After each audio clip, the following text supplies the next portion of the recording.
Israel के राजदूत ने सीडीएस बिपिन रावत को श्रद्धांजलि दी है। राजदूत गिलोन ने अपने ट्विटर पिक्चर बदलकर उन्हें श्रद्धांजलि दी। प्रोफाइल पिक्चर पर लगाई है उन्होंने जनरल बिपिन रावत की तस्वीर। इजराइल के राजदूत ने इस तरह से दी है श्रद्धांजलि सीडीएस जनरल बिपिन रावत को। उन्होंने अपनी प्रोफाइल पिक्चर बदलकर सीडीएस जनरल बिपिन रावत की पिक्चर लगाई है अपनी प्रोफाइल पिक्चर के तौर पर। सीडीएस बिपिन रावत को हर ओर से श्रद्धांजलि देने का सिलसिला जारी है, जिसमें नौर गिलोन भी शामिल हैं। कहां दिल्ली, कहां कुन्नूर, बदकिस्मती इंसान को कहां से कहां ले जाती है। देश के chief of defence staff Bipin Rawat की सुरक्षा बेहद सख्त है। हर वक्त उनके साथ कई कमांडो होते हैं, लाओ लश्कर चलता है। उनके सिक्योरिटी ऑफिसर की इजाजत के बिना कोई उनके करीब पहुंच भी नहीं सकता। लेकिन नियति का खेल देखिए कि बिपिन रावत ऐसे हादसे का शिकार हुए जिसे फौज के ऑफिसर भी टाल नहीं सके। हादसे की खबर के बाद से ही देश स्तब्ध है।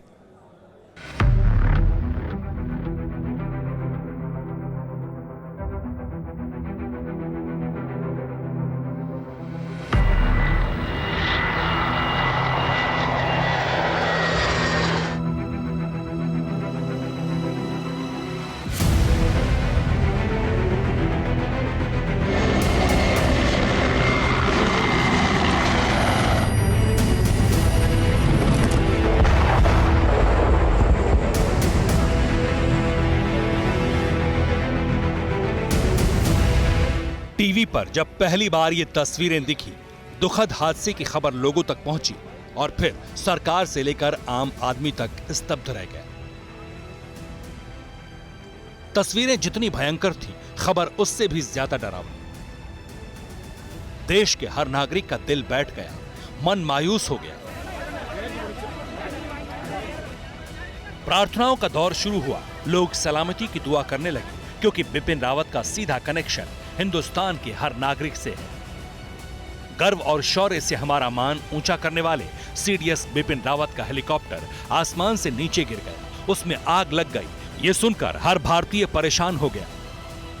हेलीकॉप्टर क्रैश के स्पॉट से जो तस्वीरें सामने आई वो बेहद डरावनी थी। आग की लपटें उठ रही थी, पेड़ उखड़े हुए थे, हेलीकॉप्टर का जो मलबा है वो बिखरा हुआ था। लोगों के मन में यही सवाल आया कि देश के अति सुरक्षित लोगों में से एक बिपिन रावत के साथ ऐसा कैसे हो गया। हादसा दिल्ली से बहुत दूर तमिलनाडु के कुन्नूर में हुआ। कहां दिल्ली और कहां तमिलनाडु के कुन्नूर का वीरान इलाका। लोगों के मन में पहला सवाल यही था, आखिर सीडीएस बिपिन रावत कुन्नूर क्यों गए। आपको पूरा घटनाक्रम बता दूं। बुधवार की सुबह दिल्ली से निकले सीडीएस रावत। दिल्ली में सीडीएस बिपिन रावत के निवास से उनका काफिला दिल्ली के एयरपोर्ट पर पहुंचा। बिपिन रावत के साथ उनकी पत्नी मधुलिका रावत भी थी। दोनों ने सेना के एम्ब्रेयर विमान से उड़ान भरी।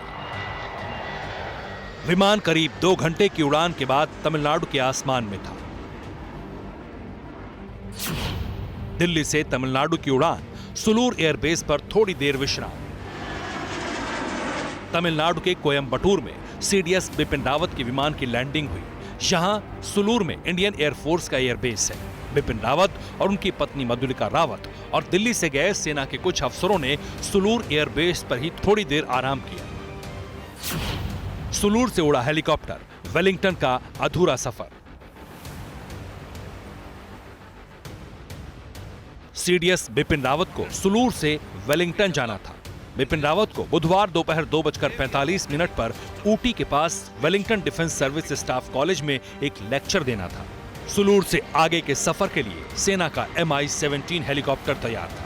हेलीकॉप्टर में बिपिन रावत, उनकी पत्नी मधुलिका रावत समेत 14 लोग सवार हुए। बिपिन रावत के हेलीकॉप्टर को 2 बजे तक वेलिंगटन पहुंचना था। सफर के दौरान हेलीकॉप्टर जैसे ही कुन्नूर के नीलगिरी की पहाड़ियों के ऊपर पहुंचा, टी एस्टेट्स और जंगल के बीच अचानक हेलीकॉप्टर क्रैश हो गया। सुबह 9 बजे, ठीक सुबह 9 बजे दिल्ली से फ्लाइट के जरिए रवाना होते हैं तमिलनाडु के लिए। कुन्नूर के लिए जनरल बिपिन रावत रवाना होते हैं और 3-3.5 घंटे की फ्लाइट के बाद 11:35 पर सुलूर एयरफोर्स स्टेशन पर उनकी जो फ्लाइट है वो लैंड करती है।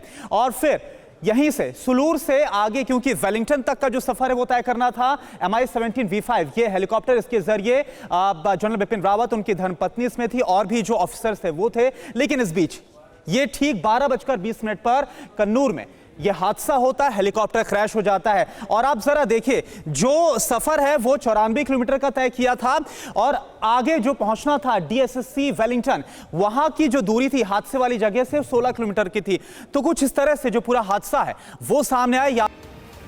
हादसा क्यों हुआ, कैसे हुआ, इसका खुलासा तो नहीं हुआ, लेकिन कुछ ही देर बाद मौके पर रेस्क्यू टीम पहुंची और देश को सन्न कर देने वाली तस्वीरें सामने आई। तस्वीर का हर फ्रेम उम्मीद तोड़ने वाला था, हर खबर मायूस करने वाली थी। ऐसा दर्दनाक हादसा देखकर नाउमीदी के शोक में देश डूब गया। ना तेज तूफान आया, ना बारिश हो रही थी, फिर आखिर सेना के हेलीकॉप्टर को क्या हुआ? लोगों को समझ नहीं आ रहा था कि जाहिर सी बात है कि CDS बिपिन रावत के दौरे को देखते हुए हेलीकॉप्टर की भी गहन जांच हुई होगी। तो फिर आखिर ये क्रैश हादसा हुआ कैसे? सूत्रों के मुताबिक हादसे की वजह मौसम को माना जा रहा है। स्पॉट से आई तस्वीरों में पहाड़ों के बीच घना कोहरा है, लेकिन आमतौर पर एविएशन रूट को लेकर मौसम की पूरी जानकारी पायलट्स को होती है। वायुसेना ने हादसे की जांच शुरू कर दी है। लोग हैरान हैं कि जिस अफसर ने वर्दी पहनकर खतरों का सामना किया, जोखिमों से मुकाबला किया, उसके साथ बदकिस्मती वाला ऐसा हादसा कैसे हुआ। सूत्रों के मुताबिक हादसे वाली जगह से मुश्किल से 5 मिनट में ही हेलीकॉप्टर अपनी मंजिल पर पहुंच जाता, लेकिन CDS बिपिन रावत समेत हेलीकॉप्टर में सवार 14 लोगों की किस्मत ने साथ नहीं दिया। चश्मदीदों का दावा है कि हेलीकॉप्टर पेड़ पर गिरा और फिर उसमें आग लग गई। इससे यही अंदाजा लग रहा है कि हेलीकॉप्टर में कोई गंभीर तकनीकी खराबी आई होगी। घने जंगल की वजह से शायद पायलट क्रैश लैंडिंग में भी नाकाम रहा। Bureau report, TV9 Bharatvarsh. अड़ी सोमवार से शुक्रवार शाम 6 बजे सिर्फ TV9 भारतवर्ष पर।